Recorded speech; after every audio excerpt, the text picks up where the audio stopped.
Good evening friends. இந்த வீடியோவில் நம்ம இன்றைக்கான போஸ்ட் மார்க்கெட் ரிப்போர்ட் பார்க்கலாம். நம்ம ஆல்ரெடி டிஸ்கஸ் பண்ணது தான். இன்றைக்கி கண்டிப்பாக ப்ராஃபிட் புக்கிங் வருங்க மார்க்கெட்டில். ஏன்னா கண்டினியூஸாக மார்க்கெட் லீவ் வருது. அது இல்லாமல் நேற்று நல்ல ஏற்றம். நான் நேற்று வீடியோவிலேயே சொல்லியிருந்தேன், கண்டிப்பாக ப்ராஃபிட் புக்கிங் நடக்கிறதுக்கு வாய்ப்புகள் அதிகம் அப்படின்ற மாதிரி சொல்லியிருந்தேன். அதே தான் மார்க்கெட்டில் நடந்திருக்கு. இன்றைக்கி நிஃப்டி 50 ஒரு 105 பாயிண்ட்டு ஸ்பாட் வந்து கேப் அப்பில் ஓப்பன் ஆச்சு. சென்செக்ஸ் வந்து 399 பாயிண்ட்டு கேப் அப்பில் ஓப்பன் ஆச்சு. இது நமக்கு எல்லாருக்குமே தெரியும். நிஃப்டி 50 கேப் அப்பில் ஓப்பன் ஆகிட்டு மார்க்கெட் நல்லா தாங்க போச்சு. நல்லா ஏறி போய்கிட்டே இருந்து எது வரையும் போச்சுன்னா, நான் நேற்றே சொல்லியிருந்தேன், இதை கூட சொல்லியிருந்தேன், 24,200 ஸ்ட்ராங்கான ரெசிஸ்டண்ட்டு கிடையாது, 24,252 தான் ஸ்ட்ராங்கான ரெசிஸ்டண்ட்டுன்னு சொன்னேன். அதை தான் வந்து பாருங்கள், அதை தான் எக்ஸாக்டாக தொட்டிருக்கான். இதை நம்ம நண்பர் ஒருத்தர் இங்கே ப்ராஃபிட் பண்ணியிருக்காரு. இதை தொடரும் போது ப்ராஃபிட் பண்ணியிருக்காரு. மனுஷனுக்கு சரியான லாபங்க. இந்த ரெசிஸ்டண்ட்டில் எடுத்திருக்காரு. 1,800 லாபம் பண்ணியிருக்கேன் உங்களோட அந்த 24,252 ரெசிஸ்டண்ட்டுன்னு எனக்கு வாட்ஸ்அப்பில் போட்டிருக்காரு. நான் கூட அந்த இடத்துல எடுக்கலை, அவரும் எடுத்திருக்காரு. சரி, நல்லா இருந்தால் சரி தான். ப்ராஃபிட்டோ லாஸோ அது அவரோட தான் சாரப்போகுது.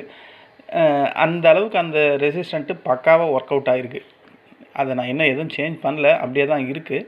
மார்க்கெட் பாருங்கள், 24,113 டச் பண்ணிவிட்டு 24,252 ஒரு 140 பாயிண்ட்டுக்கு ரேலி. மார்க்கெட் சல்லுன்னு ஏறிச்சு. கேப் அப் வந்துட்டு அங்கேருந்து மேலே போச்சு.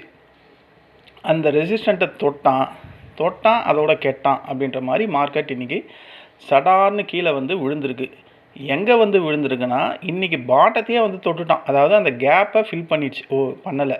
அந்த கேப் 24,033 இருக்குது. அவன் ஜஸ்ட்டு ஒரு 5 பாயிண்ட்டு கம்மியில் மேலே ஏறிடுச்சு. ஸோ இது இந்த மாதிரி கேப்லாம் பரவாயில்ல, இதெல்லாம் ஃபில் பண்ண மாதிரி தான் அர்த்தம். ஓகேங்களா? இன்றைக்கி மார்க்கெட் கேப் அப் ஆனதுக்கான ரீசன் என்ன அப்படின்ற மாதிரி நம்ம பார்த்தா, இன்றைக்கி குளோபல் மார்க்கெட்டு, க்ரூட் ஆயில் இதெல்லாம் நல்ல பக்காவாக இருந்தது. க்ரூட் ஆயில் வந்து அவன் போயிட்டான் 72க்கே போயிட்டான். இந்த பாருங்கள், 72.43. ஸோ லோ, அந்த லோ போனதுனால ஏஷியன் மார்க்கெட் ஜாப்பனீஸ்லாம் பாருங்கள் 3,191 பாயிண்ட்டு ப்ளஸ்ஸு. ஸோ அந்த ஏற்றம் தான் நமக்கு ஒரு கேப் அப்பு.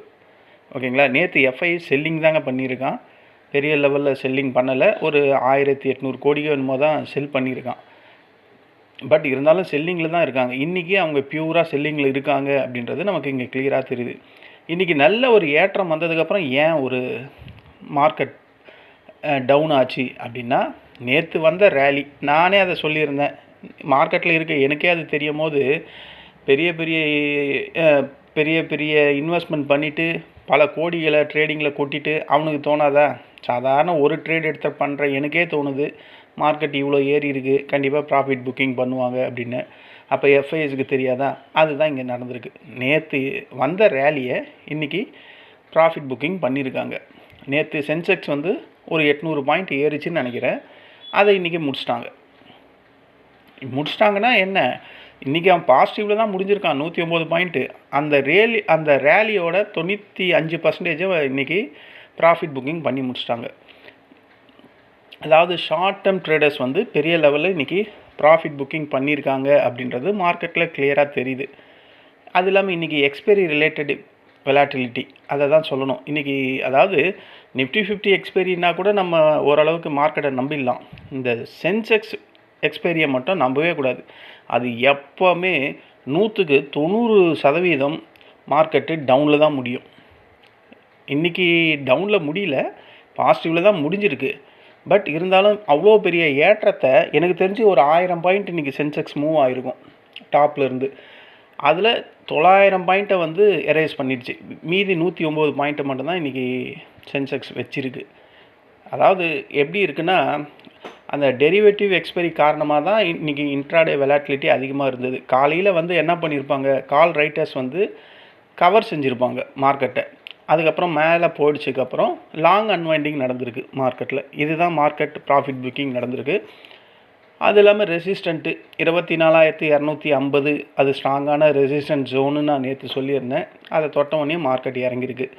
ஓகேங்களா? அது இல்லாமல் இன்னொரு காரணம் நம்ம சொல்லலாம், வீக்கெண்டில் பொதுவாகவே எல்லாருமே என்ன பண்ணுவாங்க, ப்ராஃபிட் புக்கிங் பண்ணுவாங்க. அது நாளைக்கு ரொம்ப பேருக்கு தெரியாது ஃப்ரைடே லீவா இல்லையா அப்படின்ட்டு. ஸோ விஷயம் தெரிஞ்சவங்க என்ன பண்ணுவாங்க, பெரிய லெவலில் ப்ராஃபிட் புக்கிங் பண்ணுவாங்க. இதுதான் இன்றைக்கி மார்க்கெட் ஏறினதுக்கும் இறங்குறதுக்கான ரீசன். ஓகேங்களா? நம்ம எல்லாருமே என்ன நினச்சோம், ஒரு கேப் அப்னும் போது மார்க்கெட் அகைன் ஒரு புல்லிஷு, எப்படியோ இன்றைக்கி 24,500 போயிடும் அப்படின்ற மாதிரி நினச்சோம். ஆனால் ப்ராஃபிட் புக்கிங் கண்டிப்பாக வரும். ஏன்னா இது நம்ம ஒரு நாள் பார்க்கல, இது மாதிரி இதுலேயே ஒரு 12-13 வருஷமாக நான் ஊறிக்கிட்டே இருக்கிறேன். அப்போ இதெல்லாம் நடக்கும் அப்படின்ற மாதிரி நமக்கு முன்னாடியே ப்ரிடிக்ஷன் பண்ண முடியுது. அதுதான் நடந்திருக்கு. ஓகேங்களா? 24,000 கரெக்டாக அதை தாங்க தொட்டுருக்கு ரெசிஸ்டண்ட்டு. அதை தொட்டுட்டு மார்க்கெட் இறங்கியிருக்கு. அதாவது அதுக்கப்புறம் மார்க்கெட் ஏன் மேலே போகல அப்படின்ற ஒரு உண்மையான ரீசன்னா, அதுக்கு மேலே வந்து பையர்ஸ் ஆக்டிவாக இல்லை. 24,252க்கு மேலே நீங்கள் ஓஏ சார்ட்டை பார்த்துருந்தா உங்களுக்கு கண்டிப்பாக தெரிஞ்சிருக்கும். அந்த நேரத்தில் வந்து அந்த இடத்துல ஆக்டிவ் பையர்ஸ் இல்லை, எல்லாமே ஸ்ட்ராங்கான ரெசிஸ்டண்ட்டாக இருந்ததுனால மார்க்கெட் வந்து பெரிய லெவலில் ப்ராஃபிட் புக்கிங் நடந்திருக்கு. இதுதான் இன்றைக்கான போஸ்ட் மார்க்கெட் ரிப்போர்ட்டு. இந்த போஸ்ட் மார்க்கெட் ரிப்போர்ட்டில் நான் வந்து ஒரு 3 கால் பண்ணேன். 3 காலில் 2,400 ப்ராஃபிட் பண்ணேன். 3 கால் தான் பண்ண முடிஞ்சுது. அதில் 2,400 ப்ராஃபிட் பண்ணேன். 3 கால் ப்ரோக்கரேஜ் போனால் கூட ஒரு 2,000 கைக்கு கிடைக்கும். நிஃப்டி 50ல் 3 கால். சென்செக்ஸில் வந்து ஒரு கால் கொடுத்தேன் புட் சைடில். எங்கே கொடுத்தேன், இதோ இதை தான் கொடுத்தேன் 1.25க்கு. இந்த 1.25 காலை கொடுத்தேன். அது நல்லாவே இறங்குச்சு. இந்த கேண்டில் முடியும் போது, இந்த பெரிய பிக் கேண்டில் முடியும் போது ப்ராஃபிட் புக்கிங் பண்ணிட்டோம். அவ்வளோதான். இதில் ஒரு 1,700 ப்ராஃபிட்டு. ஸோ நிஃப்டி 50ல் ஒரு 3 கால் நான் பண்ணது, அதாவது ஃப்ரெண்ட்ஸ் குரூப்பில் கொடுத்தது. சென்செக்ஸில் ஒரே ஒரு கால் கொடுத்தது. ஸோ இன்றைக்கி வீக்கெண்டில் நல்லபடியாக ப்ராஃபிட்டில் முடிச்சிட்டோம். இன்றைக்கி சென்செக்ஸு வீக்லி எக்ஸ்பெரியில் இது என் ஃப்ரெண்ட்ஸ் குரூப்பில் கொடுத்துருந்தேன்.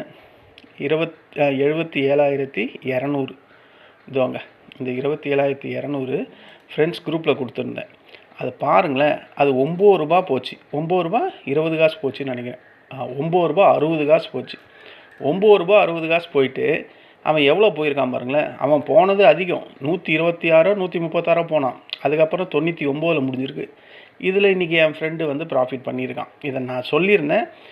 அதாவது 77,200 77,300 இதை ட்ரை பண்ணி பார்க்கலாம். ஏன்னா அப்போ இது வந்து 77,300 வந்து 75 ரூபா இருந்தது. அதையும் பார்த்தா தெரிஞ்சிடும். அதோட போன 14 ரூபா இருந்திருக்கு. 14 ரூபா 40 காசு இருந்திருக்கு. ஏன்னா இதெல்லாம் அப்போ ஓடிஎம்மாக இருந்தது. ஓடிஎம் பாருங்கள் என்னமா ஏறி இருக்குது. அவன் 5 லாட்டு மட்டும் வாங்கியிருக்கான். 5 லாட்டுன்னு வச்சிங்களேன். இந்த கால் இல்லை, இந்த 77,200 வாங்கியிருந்தான். இது 300. 5 லாட்டுன்னும் போது அப்போ அவனுக்கு எவ்வளோ லாபம் வந்திருக்கும். 50ல் க்ளோஸ் பண்ணேன்னு சொன்னான். இது 9 ரூபா, இது 10 ரூபானே வச்சிங்களேன். 10 50 ரூபாயில் க்ளோஸ் பண்ணியிருக்கான். அப்போ 40, அது 20, 5ன்னா 200, 40 ஒரு 200 எவ்வளோங்க, 8,000 ரூபா வருதா. 8,000 ரூபா ப்ராஃபிட்டுங்க. எவ்வளோ நேரத்தில், 20 நிமிஷத்தில். இது நான் எடுக்கலை, அது ரிஸ்க் எடுக்கிறவங்க என் ஃப்ரெண்ட்ஸ் குரூப்பில் இருக்கானுங்க. அவன் எடுத்துருக்கான். ஸோ ஒரு 100 இன்ட்டு ஒரு 50 5,000 ரூபா வருது. 5 லாட்டுன்னா 100 தானே வரும். ஸோ 5,000 ரூபா எவ்வளோ நேரத்தில், 20 நிமிஷத்தில். இந்த மாதிரி தான் ஒரு கல் எடுத்து அடிக்கணும் இன்ட்ராடே. அதாவது இந்த மாதிரி வீக்லி எக்ஸ்பெரியில் ஒரு ஓடிஎம்மில், அது ஆக்சுவலி ஓடிஎம் இல்லை அந்த நேரத்தில், அது ஏடிஎம்மாக தான் இருந்தது. 77,200. அதுக்கப்புறம் தான் அவன் 77,100ல் க்ளோஸ் ஆகிருக்கான். ஸோ இந்த மாதிரி தான் நம்ம சூஸ் பண்ணி, ஆனால் பியூர் லக்கு தான். வரும் வராது அப்படின்றதெல்லாம் நமக்கு தெரியாது. ஆனால் மார்க்கெட் இறங்குற கண்டிஷனில் இருக்குது அப்படின்றத நம்ம நல்லா புரிஞ்சுக்கிட்டா சரி. 9 ரூபா, 10 ரூபா தானே, 10 × 20 200 200 அது 5 லாட்டுன்னும் போது 1,000 ரூபா இன்வெஸ்ட்மெண்ட் பண்ணி 5,000 ரூபா ப்ராஃபிட் பண்ணியாச்சு. எவ்வளோ சூப்பராக இல்லை. இதுதான் ஷேர் மார்க்கெட், இதுதான் ட்ரேடிங்.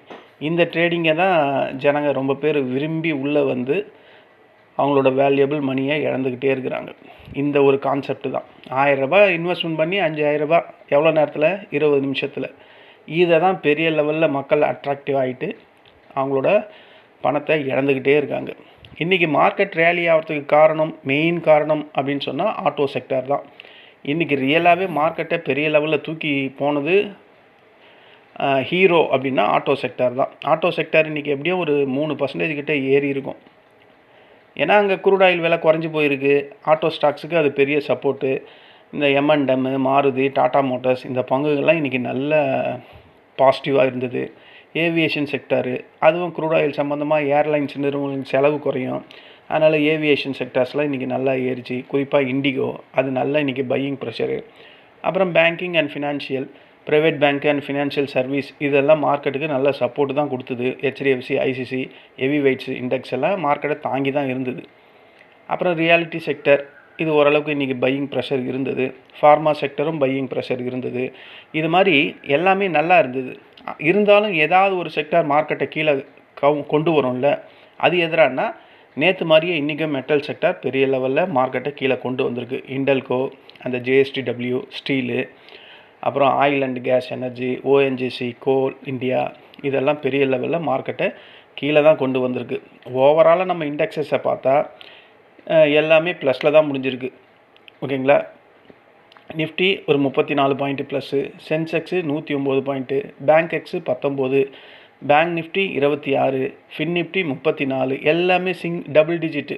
மிட் கேப் நிஃப்டி -81, இவன் மட்டும்தான் -81. அப்போது 3 நாளாக மார்க்கெட் ட்ரேட் ஆகுது. அதில் 2 நாளாக நம்ம வச்சுருக்க போர்ட்ஃபோலியோ ஏறி இருக்க வாய்ப்பே இல்லை. அப்புறம் நிஃப்டி நெக்ஸ்ட் 50 ஒரு 139 பாயிண்ட்டு. இந்தியா விக்ஸு ஒரு 13.05 இருக்குது. ஸோ மார்க்கெட்டில் திடீர்னு இந்த மாதிரி ஒரு வெலாட்டிலிட்டி ப்ராஃபிட் புக்கிங் வர்றதுக்கு வாய்ப்பு இருக்குது. இன்றைக்கி ஒரே வரியில் மார்க்கெட்டை போஸ்ட் மார்க்கெட்டை பற்றி சொல்லணும்னா ஆட்டோ, ஏவியேஷன், பேங்க் இதெல்லாம் சேர்ந்து மார்க்கெட்டை மேலே தூக்கிட்டு போச்சு. மெட்டல், ஆயில், கேஸு இதெல்லாம் சேர்ந்து மார்க்கெட்டை கீழே வந்தது. இது எல்லாம் சேர்ந்து ட்ரேடர்ஸ் இன்றைக்கி ப்ராஃபிட் புக்கிங் பண்ணிட்டாங்க. இதுதான் மார்க்கெட்டில் இன்றைக்கான போஸ்ட் மார்க்கெட் ரிப்போர்ட்டு. இன்றைக்கி நம்ம நிஃப்டி 50 34 பாயிண்ட்டு ப்ளஸில் முடிஞ்சிருக்கு. சென்செக்ஸ் 109 பாயிண்ட்டு ப்ளஸில் முடிஞ்சிருக்கு. இதுதான் ஃப்ரெண்ட்ஸ். நீங்கள் யாராவது இன்றைக்கி ப்ராஃபிட் பண்ணியிருந்தா யூடியூப் கமெண்டில் சொல்லுங்கள். நான் இன்றைக்கி நினச்ச மாதிரியே ப்ராஃபிட் பண்ணிட்டேன்.